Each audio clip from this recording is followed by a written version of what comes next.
Ja, hallo liebe Zuschauer und herzlich willkommen zu meinem allerersten Motovlog, zu meiner Reaction auf meinem allerersten Motovlog.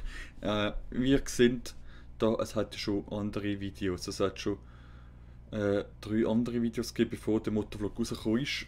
Aber dort, bei diesen Videos habe ich selber nicht gewusst, wie das funktioniert mit Kamera, mit Mikrofon, Kamera verbinden und so. Das ist alles nachkommentierte Videos gewesen, die 3. Und das ist das erste richtige Video, wie ihr seht, 5. März 19. Also ja, mehr als ein Jahr jetzt, wo ich das mache. Genau, soviel zu dem.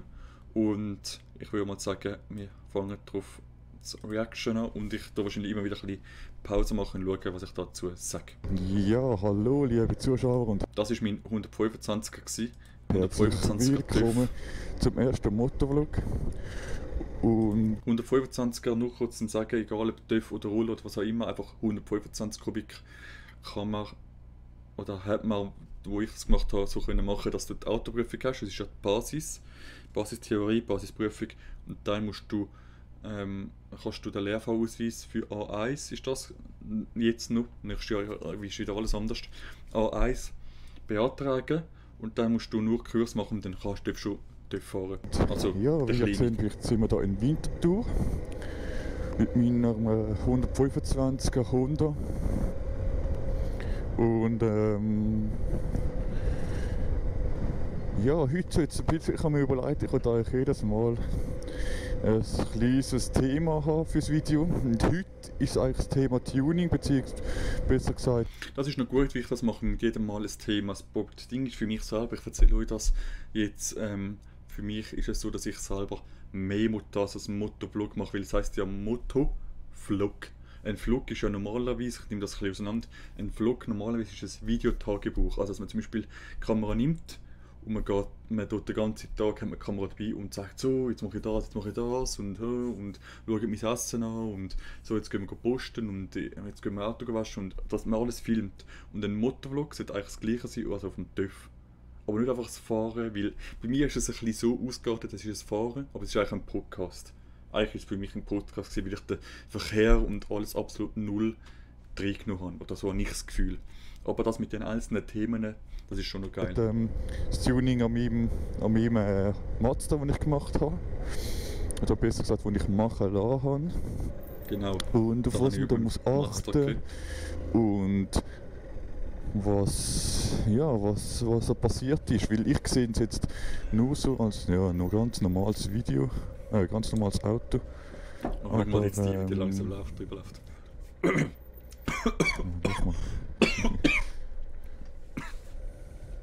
Als ganz normales Auto an. Aber eigentlich ist eigentlich auch viel daran gemacht worden. Da habe ich auch ich bin immer am Ausprobieren mit der Kameraperspektive.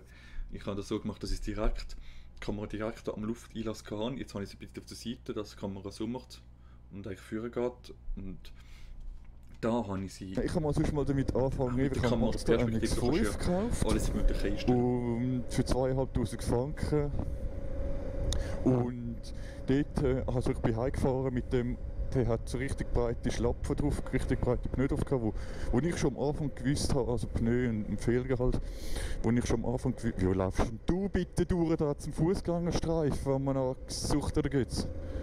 Eben, wo ich schon am Anfang gewusst habe, so will das Auto niemals durchbringen, der Vorbesitzer. Ja, das ist so. Also ich meine, ich habe jetzt um Welten mehr Erfahrung und um Welten mehr Fachwissen, kann man schon fast sagen, in dem Thema, als ich hier hatte.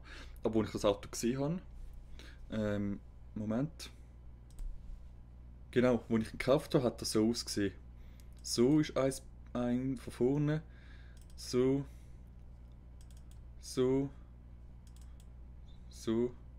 Und da sieht man, also man sieht es eigentlich schon bei dem Bild, dass er einfach zu breit ist, oder? Genau, da habe ich eigentlich hier schon gewusst. Hat das Stiefel behauptet, das geht so, du brauchst einfach halt das Papier, das ich dort mal noch auch hatte. Gut, dann bin ich halt einfach mit den Winterpneu rumgefahren eine Zeit lang. Was wirklich, wirklich gut war, weil du musst einfach bewusst sein, in der Schweiz oder von mir aus auch in Deutschland in der heutigen Zeit, da kannst du einfach nichts mehr leisten. In den 90er Jahren oder vielleicht auch sogar oder in anderen Ländern, in Amerika, weiß ich nicht wo, ist das absolut kein Thema. Aber wenn du bei uns so etwas machst, viele würden wahrscheinlich bei mir sagen, ah, bla bla bla bla bla, wir fahren mit halb umgebauten Rennautos rum, es juckt niemand. Und hat dann, Jeder selber seine Sache. haben wir den Pneu dann auch noch gekauft und so. Bin halt dann nicht mit der richtig dicken Schlapfen umgefahren, weil das auch nicht erlaubt gewesen wäre, oder? Und Jetzt noch ein bisschen anderes Thema zum Fahren selber. hat Otto mal noch einen Remus-Auspuff gehabt, wo auch richtig Ich knallt. könnte das Video selber dann auch anschauen. Das ist eines der ersten in meinem GoPro-Album.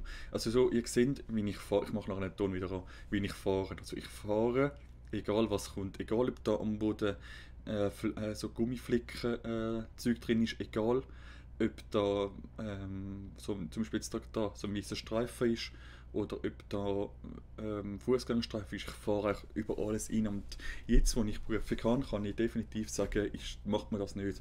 Also ich sage jetzt grundsätzlich juckt es einem nicht, solange es trocken ist. Es kann sogar arschkalt sein, solange man so geradeaus fährt, ist es kein Problem. Aber so hat man es nicht gelernt und ich würde wahrscheinlich auf das jetzt auch schauen. Weil das ist alles vor allem im TÜV ist es noch viel wichtiger als beim Auto, da hat alles mit Sicherheit zu tun. Also da hat gar nichts, vertreibt es gar nicht. Und dann, irgendwann später, sind wir dann, also ich kenne Mechaniker halt, und sind wir dann auf die Idee gekommen, ja, ich wollte eigentlich, dass die Pneu erlaubt sind und da hinten haben wir noch Rost, wo ich noch machen am Auto und bla bla bla und der andere Fahren wäre vielleicht auch mal geil. Und dann haben wir eigentlich alles miteinander gemacht, das ist relativ schnell gegangen. Dann habe ich das Auto zu ihm gebracht, habe ein Ersatzauto Also das heisst bekommen und relativ dann schnell? ist richtig Post abgegangen. Dann hat er Das Ersatzauto hatte ich ein paar Monate gehabt. Weil er ist dann irgendwie, inzwischen ist noch krank gewesen, ist noch im Spital gewesen, was auch immer. Und dann hat niemand können weitermachen mit dem Auto. ein Rad im Radkasten rein ist sozusagen, dass das dann erlaubt ist. Hat scheiß Fußgänger. Also ich muss sagen, Thema Fußgänger oder Thema Verkehr, ich lasse das Was soll weiterlaufen. ich sagen?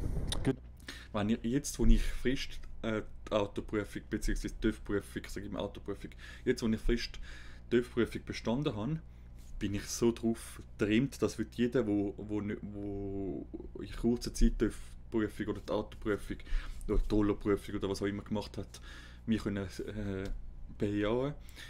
Du fährst so, dass du vorausschauend fährst, dass du weit schaust, dass du eigentlich immer am Fahren bist.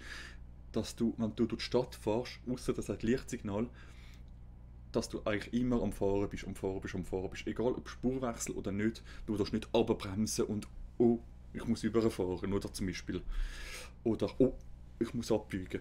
Und das, seit ich die Prüfung habe, nervt mich das extrem. Wenn Autos fahren, so fahren und dann überziehen, ohne einzuspuren zum Beispiel. Weil dann hast du dann geht das Auto, du bist 50 km/h, das Auto biegt vielleicht ab mit 15 oder mit 20 km/h oder mit Schrittgeschwindigkeit, wie auch immer. Und du musst einfach richtig abbremsen bis auf die Geschwindigkeit. Und das nervt natürlich extrem. Und das habe ich jetzt auch gemerkt, als ich eine Prüfung jetzt neu habe. Ein geiles Auto jetzt.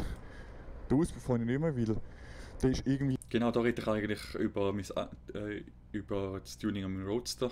Muss ich eigentlich nicht großartig darüber reden. Ich tue mal ein bisschen vorspulen. krass und dann denkst du, oh, schön und schaust innen auf die Details, hat auch zum Beispiel das ganze Also, Auto ist ja ich sehe grau. jetzt, Aber was mich jetzt, das hat mir schon mal jemand gesagt, aber was ich jetzt selber merke, was fällt schwarze euch auf? Rückspiegel zum Beispiel. Also jetzt gerade sehe ich das nicht. Und Also, ich schaue ja, um also mit mein der Kamera Ziel ist halt so. ein bisschen noch Und da habe ich jetzt Details machen. gemerkt, nicht so nervös sein auf dem TÜV. Flug, fahren, das habe ich selber von gelernt. zu machen. Und was ich zum Beispiel auch cool finde, Aber also es ist eigentlich alles, Videos machen, es ist das fast so alles lustig, eingetragen, also alles, was du musst eintragen, sogar noch mehr. Es sind eingetragen. Genau, also das ist ein bisschen mein Ding. Ich habe schon letztens wieder mit jemandem geredet, vielleicht schaut, falls derjenige zuschaut. Hallo, herzlich willkommen. Also das Video selber ist jetzt eigentlich fertig gereactet. Wie soll ich sagen? Ich lasse das schnell laufen im Hintergrund. Ja, Habe mich so gefragt, ob ich die Töffli-Prüfung bestanden habe und gesagt, ja, ich will nicht anfahren, ich weiß, dass das kein Töffli ist, was ich gemacht habe. Und dann hat er gesagt, ja, wie ist das und was darfst du jetzt fahren? Und ich gesagt, ja, das ist die grösste Prüfung und ich kann, ja, wie ist das, kann ich auch 1000er fahren? Und ich gesagt, ja klar, ich kann nicht 1000er fahren. Es ist nicht so, als ich jetzt so ein 750er, also, ja. Und dann so viel mit allen, die selber keine TÜV-Prüfung haben oder die sich nicht so damit auskennen, wenn ich sage, ich habe TÜV-Prüfung, alle meinen, das hat mit Hubraum zu tun. Ah, du darfst jetzt 1000er fahren. Ah, wie viel darfst du jetzt? Es ist eigentlich scheißegal. Die A-Prüfung ist die grösste TÜV-Prüfung, die es gibt. Das heisst, ich zeige euch das mal schnell.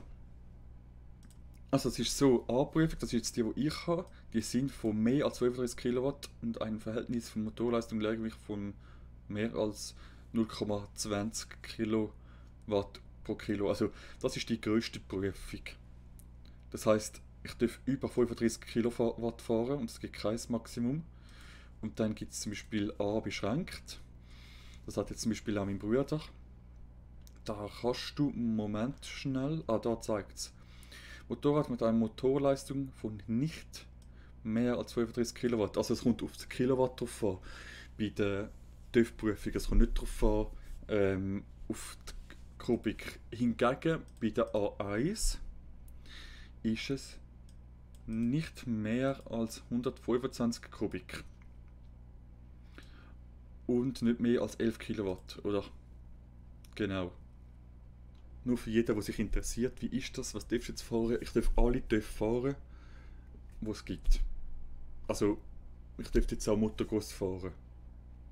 Oder, also, ich sage jetzt mal, alles mit Strassenzulassung darf ich fahren. Was jetzt wieder ist mit Wettbewerben so und Reinfahren, das interessiert mich aktuell auch gar nicht. Egal, ob ich das darf oder nicht. Aber ich sage mal, auf der Straße, ja, darf ich eigentlich alles. Und dann würde ich sagen, ja, wäre es das gewesen. Bis zum nächsten Mal. Euer Obscure 94. Ciao miteinander.